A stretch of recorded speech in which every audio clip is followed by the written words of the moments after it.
Dua dari 10 anggota ormas pelaku pengeroyokan juru parkir di Kota Palembang berhasil diamankan unit Pidum dan Tekap 134 Satreskrim Polrestabes Palembang. Mereka ditangkap di rumah masing-masing Senin 30 Mei sekitar pukul 19.00 waktu Indonesia Barat. Kedua pelaku yakni Syahril Effendi alias Jalil 42 tahun warga Jalan Padang Selasa dan Ibrahim alias Imron 39 tahun warga Jalan Dipo Kota Palembang. Keduanya dibawa ke Mapolrestabes Palembang untuk mempertanggungjawabkan perbuatannya. Dari informasi dihimpun, aksi pengeroyokan terjadi Kamis 28 April lalu, sekitar pukul 14.30 waktu Indonesia Barat, di depan toko Agung, tepatnya di Jalan AMB Talang Jambi, Palembang, Kecamatan Sukarami, Palembang. Korban M. Bimo Prayoga, 19 tahun, warga Jalan Pangkalan Benteng, Kota Palembang, seorang jukir. Saat kejadian, korban didatangi 10 orang lebih yang langsung menarik korban dan memukuli korban secara bergantian. Atas kejadian tersebut, korban melaporkan ke Polrestabes Palembang. Berdasarkan hasil rekaman CCTV di tempat kejadian perkara dan keterangan saksi-saksi, anggota unit Pidum dan Tekap 134 melakukan penyelidikan.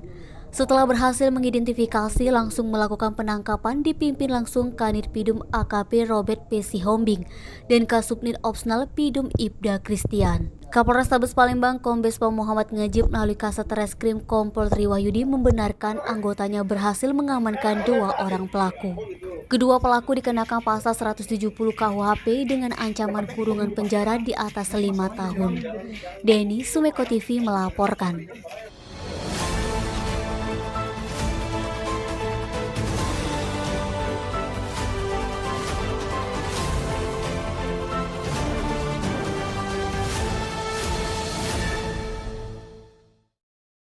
Pemerintah Provinsi Sumsel mengikuti upacara peringatan hari lahirnya Pancasila secara virtual di Gedung Geraha Bina Praja, Rabu 1 Juni. Upacara pengibaran bendera diikuti seluruh provinsi yang ada di seluruh Indonesia. Selaku pembina upacara yakni Presiden RI Joko Widodo dilaksanakan di Provinsi Nusa Tenggara Timur. Sekretaris Provinsi Sumsel S.A. Supriyono mengatakan, hari lahir Pancasila hendaknya seluruh pemimpin dapat mengaktualisasikan dan membumikan Pancasila dalam kehidupan bernegara dan bermasyarakat. Menurutnya, bangsa Indonesia dapat berdiri kokoh karena semua elemen berpegang teguh dengan asas Pancasila dan sepakat berlandaskan mengaci ke Pancasila. Di dalam Pancasila, katanya, banyak terdapat gagasan luhur yang menyatukan bangsa Indonesia. Sementara itu, Presiden RI Joko Widodo menyampaikan, hendaknya seluruh masyarakat Indonesia betul-betul mengamalkan Pancasila dan mewujudkan Pancasila. Karena katanya tugas semua masyarakat untuk menjadikan ideologi. Hal ini bertujuan agar nilai Pancasila bisa dirasakan manfaatnya oleh seluruh masyarakat di seluruh Indonesia. Jokowi mengajak pejabat pemerintah, tokoh agama, dan tokoh masyarakat untuk menjadi teladan dan contoh aktualisasi nilai Pancasila dalam mewujudkan Indonesia maju, mewujudkan cita-cita proklamasi kemerdekaan. Edi Handoko, Sumeko TV melaporkan.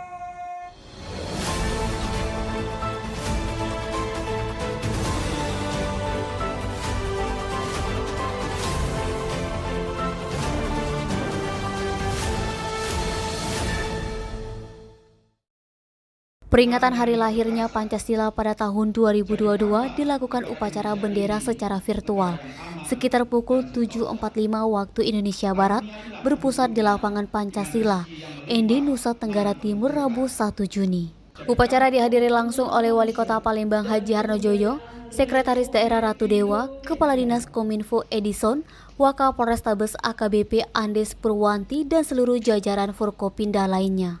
Wali Kota Palembang Haji Harnojoyo usai upacara di Rumah Dinas Wako Palembang Rabu 1 Mei berharap dengan hari lahir Pancasila yang diperingati bisa dijadikan momentum persatuan. Selain itu, Harno berharap semoga Kota Palembang bisa bangkit perekonomian. Denny, Sumeko TV melaporkan.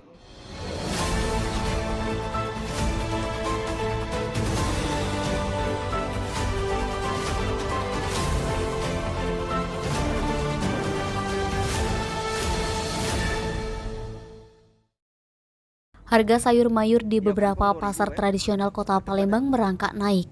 Kenaikan harga terjadi di beberapa pasar tradisional seperti Pasar Perumnas Sako dan Pasar Palimo. Salah seorang pedagang di Pasar Perumahan Sako Sri membenarkan adanya kenaikan harga sayur mayur. Sayur mayur yang merangkak naik seperti kangkung semula 2.000 menjadi 4.000 per satu ikat, bayam semula 3.000 kini menjadi 5.000 per satu ikat. Tomat yang biasa jarang naik kini naik harga menjadi 12.000 yang mana semula hanya Rp5.000. Sri juga menyebutkan bawang merah dan cabai merah kini harganya sangat tinggi. Semula bawang merah 20.000 kini menjadi 40.000 per kilogram. Bahkan cabai merah semula 26.000 sampai 30.000 per kilogram, kini menjadi 40.000 per kilogram, bahkan ada cabai yang juga sekitar 80.000 per kilogram, tergantung jenis dan kualitas cabainya. Di Pasar Palimo, list pedagang sayur mengungkapkan bayam 6.000 dan kangkung 5.000 per ikat. Nabang, Sumeko TV melaporkan.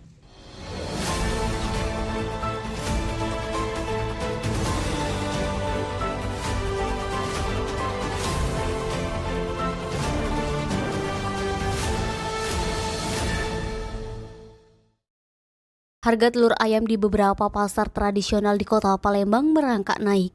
Semula hanya Rp22.000 sampai Rp23.000 per kilogram, kini menjadi Rp25.000 hingga Rp27.000 per kilogram.